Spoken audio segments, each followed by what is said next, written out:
In the world of wine, one country is about to change the situation.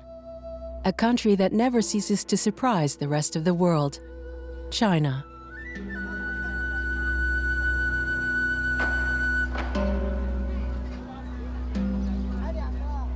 With over 2 million acres, China is already the second largest vineyard in the world.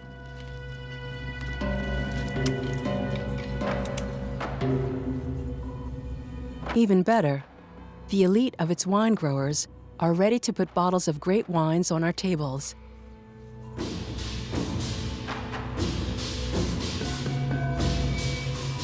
Who is preparing this revolution and how? Shandong province is the first to have launched this movement.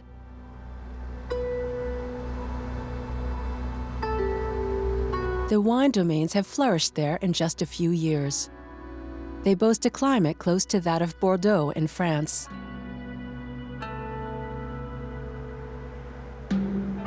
To attract customers, they endow themselves with castles, each more extraordinary than the other.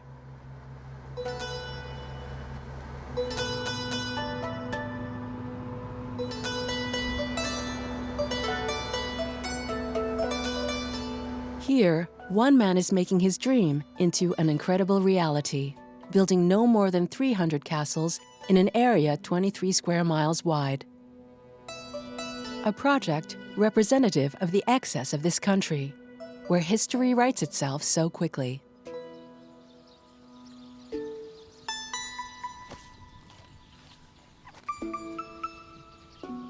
Chen Chongmeng is a brilliant businessman who made his fortune in catering. 6 years ago, he felt the breath of change and discovered how to take part in it.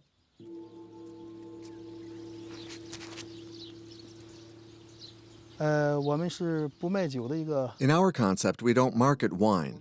What we propose to Chinese wine lovers is the lifestyle in a wine chateau. We give them the opportunity to grow their own vines and produce their own wine, so they can then live a pleasant and pastoral life.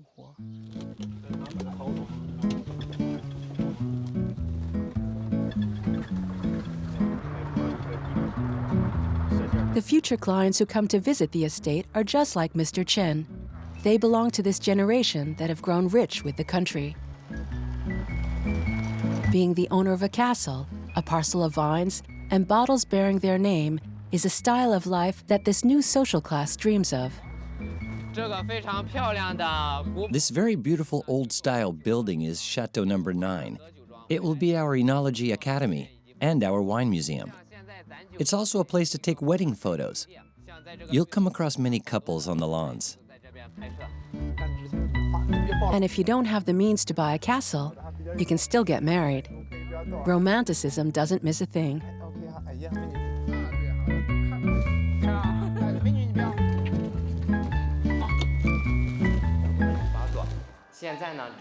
The guide has a strong argument for attracting customers. The wine that would come for their plot and which would bear their name would be a wine of quality.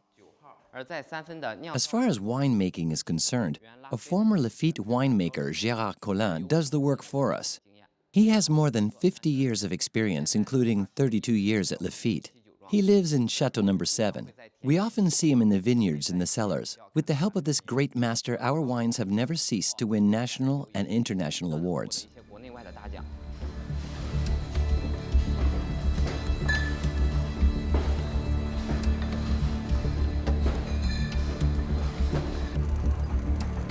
At the head of an army of grape pickers, Gérard Collin, the core asset of this project.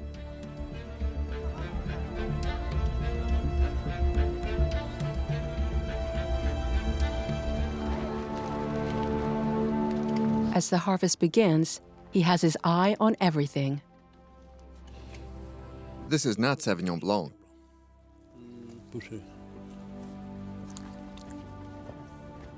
While many Chinese producers base their fortunes on producing large volumes of wine that are immediately sold, Mr. Collin pleads for more modest returns, time, patience, and meticulousness.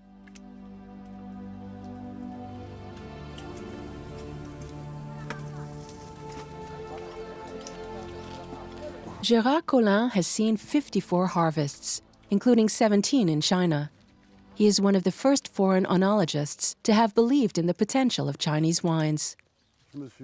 I thought we could make good wine here because we could grow good grapes and because the Chinese farmer, if we show him, is a real farmer. They have an agrarian and peasant culture in China which dates back more than 2,000 years. So they have a sense of the land, a sense of what they produce, and we must simply encourage and respect them. Perhaps this millenary legacy guides the actions of the farmers who work here. But they had to adapt. They owned these lands before they sold them to the estate, and not a single grape grew there. This land was sown with peanuts, wheat, and corn. After that, it became vineyards. What impressed me was the harvest. To see so many beautiful grapes, I was really happy. We never thought that we were going to have vines. I think our parents would have been really surprised that there are vines here. They would never have thought of it, not even in their dreams.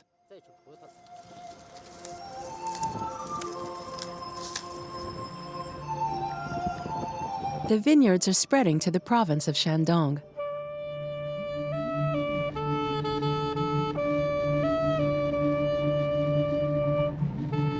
In the nearby town of Yentai, the phenomenon was picked up very early. This coastal town, which supported itself with fishing, proclaimed itself the wine capital of China. In the Faculty of Medicine, a school of enology has opened. It welcomes 220 students, a generation ready to embrace the world of wine.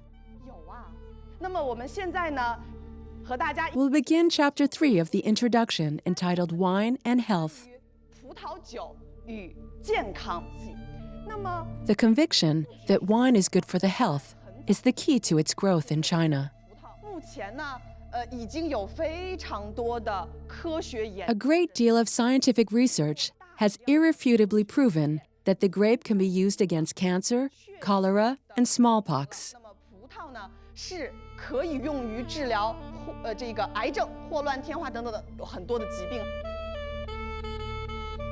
An idea rooted in the history of wine in China.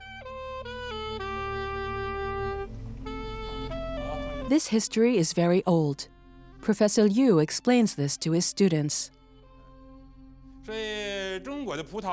Archaeological discoveries trace the history of Chinese wine back more than 9,000 years. And a little over 2,000 years ago, Emperor Wu of the Han Dynasty sent an ambassador to the Western countries. This ambassador, Zheng Qian, brought back different varieties from these countries.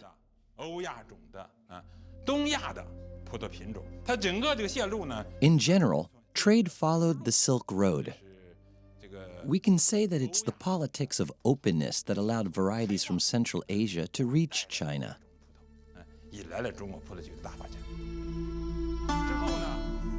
Widespread in ancient times, the popular use of wine had almost disappeared in China for centuries before re-emerging. The explosion didn't take place until the end of the 20th century, thanks to a new opening of China to the rest of the world. For Chinese wine, it's the beginning of the Golden Age. The students don't worry. They'll find work easily.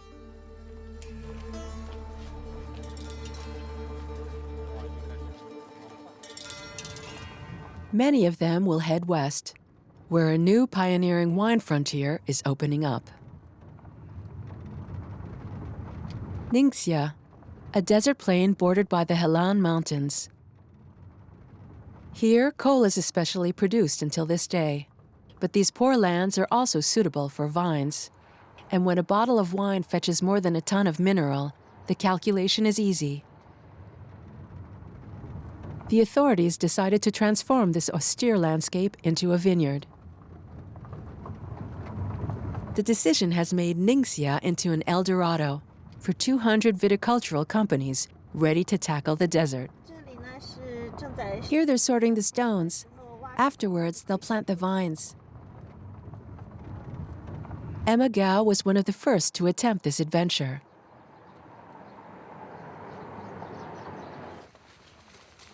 Here she found a harsh land, hostile in appearance. It's really not easy to plant vines here. The land's not fertile, and look at all those big stones. It's also difficult to plant trees.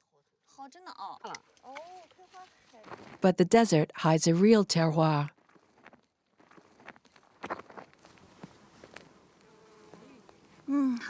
It smells good. I love the smell of the earth. This soil, with these particular stones, didn't form in a day. During the glacial periods, the yellow riverbed was very wide, and the river's current polished the rock of Helan Mountain. After millions of years of polishing, a floodplain was created. It's in this natural environment that our vines grow. In Ningxia, they hurry to harvest after the summer. For here, the winter is terrible. They have to fold down the vines to bury them before the big frosts.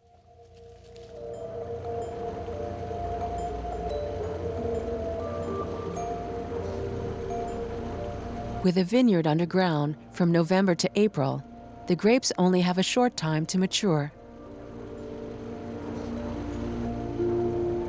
The pioneers of Ningxia must learn to produce wine amid 1,000 difficulties, and it takes Emma Gao's tenacity to hope to make a great wine.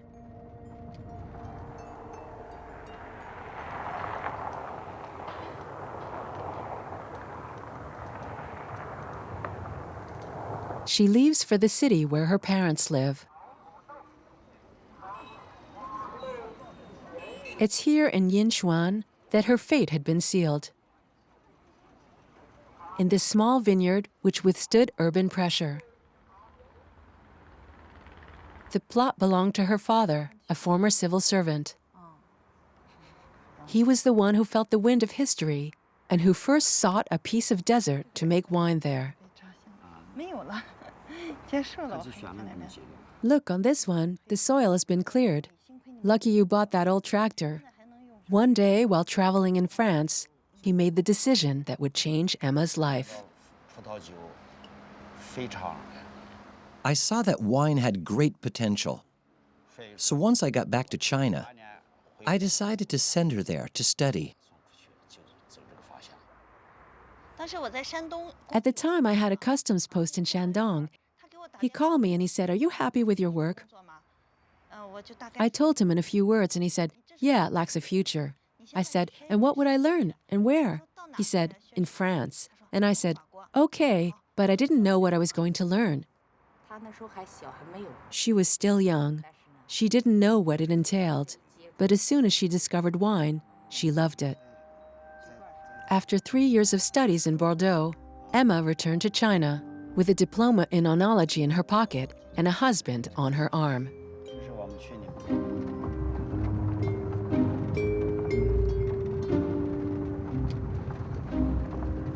Emma leaves for the desert and the mountains.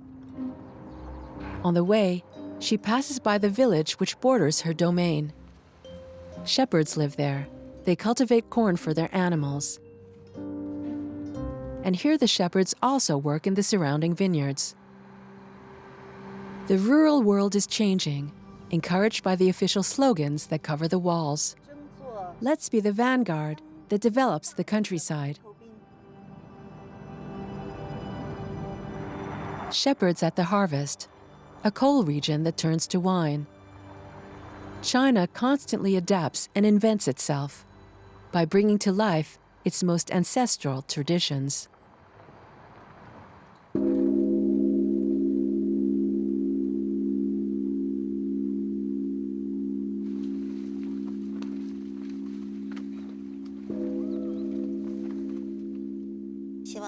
I hope that my husband and I can always be together when we're old, that we'll have a son that we'll see grow up. This is my first wish. My second wish is that my parents always be healthy and have a long life.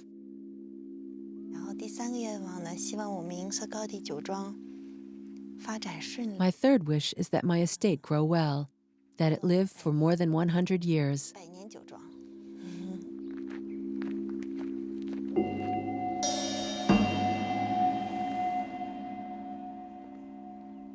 Ningxia is one of the country's 18 wine regions that compete for the honor of producing the best wine in China.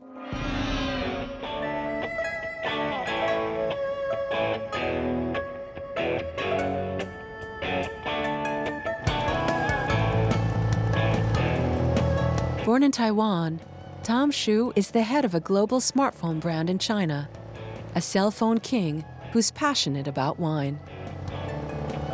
Every week he leaves the capital for the estate that he runs.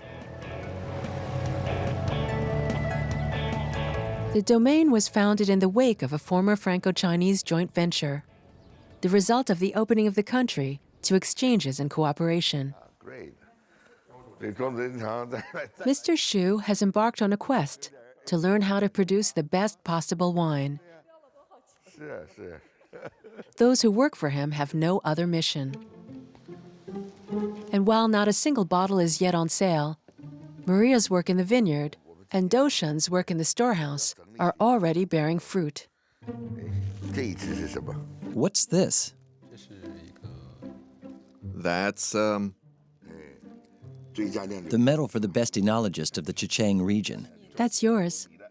the best Chinese oenologist. Yes, that's yours. And this is my favorite. A gold medal won at a world festival. A tasting contest. That's solid stuff. It's a really significant prize.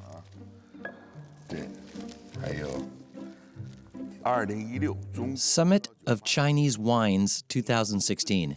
Most promising Chinese wine of the year. Awesome. Tom Xu sees La Vie en Rose. His wine will be on the market next year, and surely on the best tables. Why this success?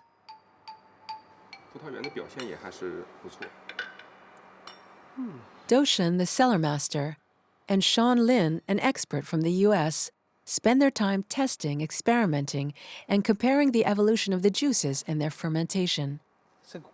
It's less fruity than the previous one, but the peach is present at the center of the mouth. The fermentation was faster on this wine. There's more sugar.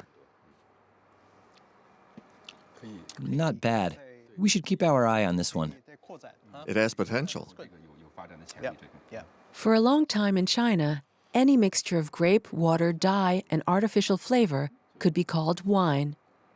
Even today, few producers care about wine as much as Tom Xu and his colleagues. So in your opinion, these different juices are all interesting, with a stronger flavor for these two, which sell better.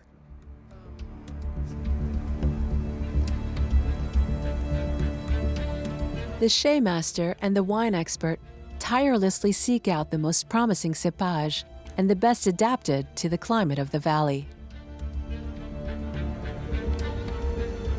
On the estate, they have an experimental vineyard. Here, they observe 30 different varieties of grapes. Riesling, Vidal White, Dacapo.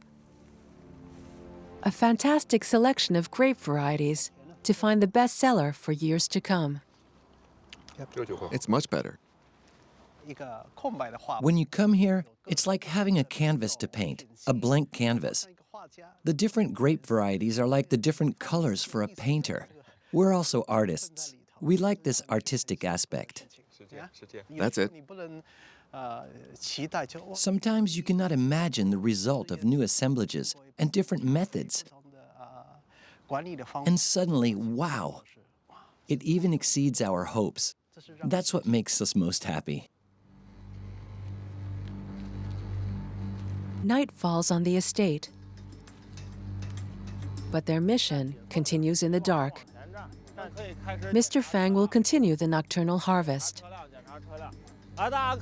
Your attention, please. I repeat, you will be paid on a per-piece basis. So we'll measure the quantity and rapidity of the harvest according to the weight that we'll measure at the end. Good, now we'll check that the lamps are working.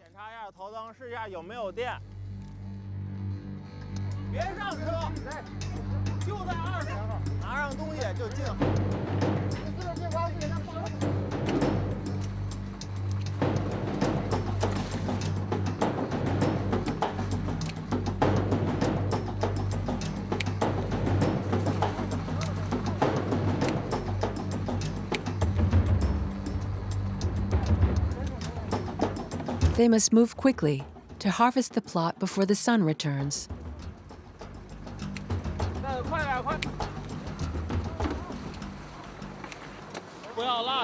Don't leave any bunches on the branches. These are our best grapes. This is the price for quality grapes. At night, the temperature of the grapes is lower. It's better for preserving the aromas.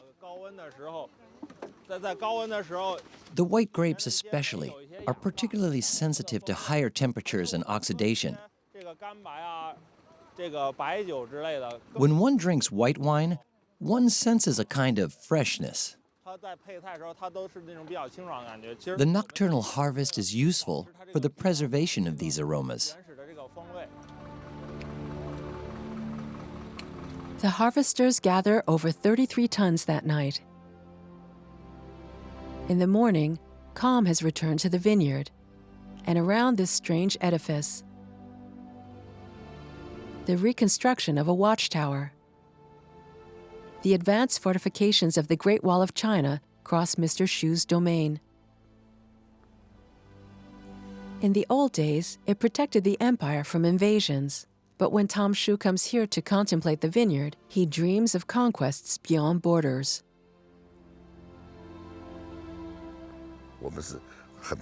We're very strong. I'm sure that in a few years, we'll produce premium quality wine on a global scale, the world's best to share with all. If we're given another few years, us Chinese producers will surely create a surprise. They'll say it's incredible. The Chinese are also able to make such good wines.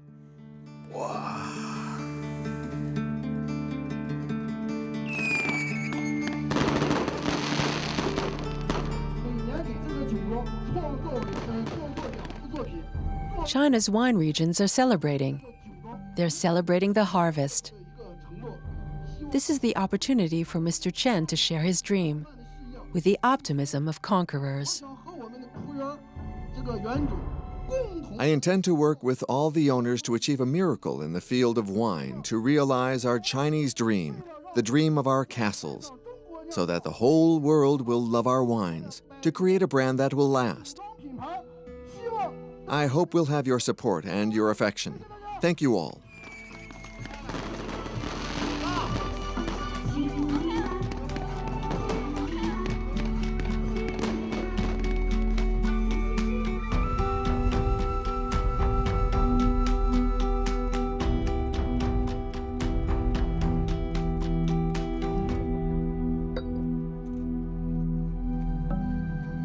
Over 900 miles away, the harvest is also being celebrated. Emma Gao has invited her employees to a barbecue. Emma can be optimistic too. Her wine has already been recognized as among the best. I would like to toast to the health of my father, who is also the founder of our estate. Thank you all. It's a pleasure.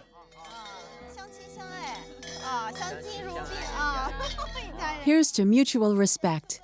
We're a family. Thank you for your support.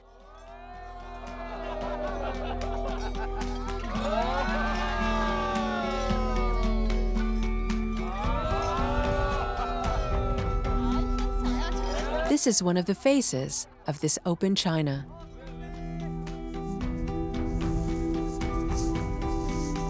This country crossed with new influences, which in turn astonishes us. This country is ready, as Chen writes, to make the whole world love Chinese wines.